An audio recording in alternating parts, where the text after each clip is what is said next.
the democracy. Democracy will still sustain, but not in the spirit and substance that is required and as espoused in the constitutional values. Next important parameter is in reference to the Prime Minister's role. Prime Minister is the leader of the House as well as the government. In normal circumstances, he may take bold decisions for the economy as well as the defense. Let's take some examples with respect to the previous presidents. Indira Gandhi was the Prime Minister during 1970s.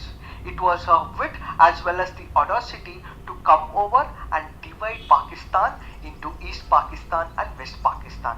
Why could she do that? Is because she had a stable government. She was not influenced by the agenda of the coalition. So because she had a stable government, because she had the numbers in the Lok Sabha, she was able to take a decision where she was able to break the enemy into two important countries, that is Pakistan and what gave to the rise of Bangladesh.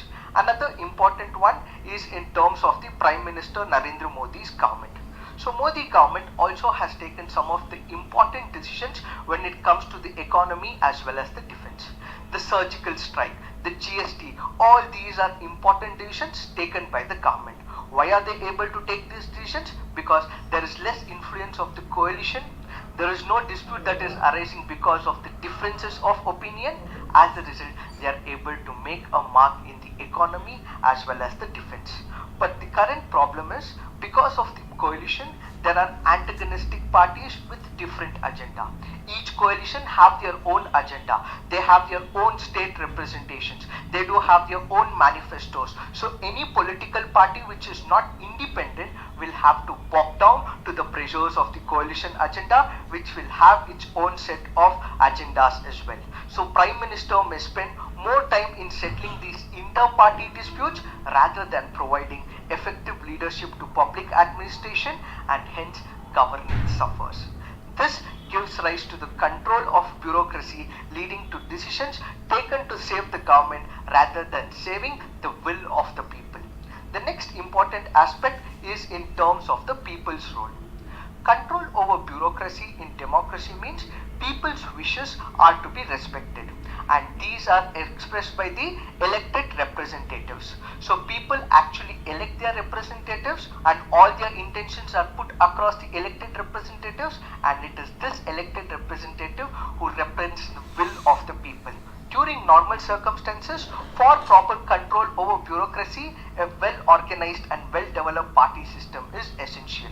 Since bureaucracy is not accountable to people, people should be prepared to veil arbitrary rule of the bureaucracy or status quo behavior of bureaucracy in case there is presence of coalition politics. Why? As we discussed in the ministerial responsibilities, they are in the garb of saving their own seats, their own portfolios, their own members from crossing, and how will they take care of the people, and that is where the role of people expressing their expression through these elected members will be violated.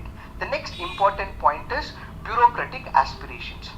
Bureaucrats have their own political views and opinions and are also part of extra bureaucratic politics as well. Are they immune to this instability? Not.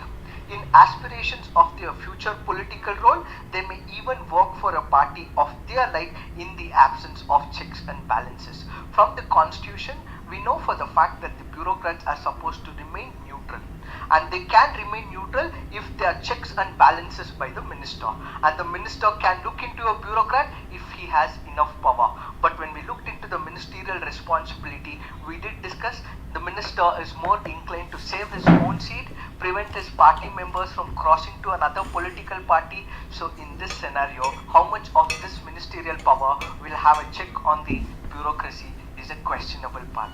So because of this, what we will have to understand is that any government which is stable, which has its numbers in the Lok Sabha, which is able to effectively enjoy its numbers, will be able to make certain impact in the society, and at the same time they'll be able to take certain judgments, they'll be able to bring up policies, schemes for the future, so that this will enhance the stability of the country globally. So this is what we need to understand in reference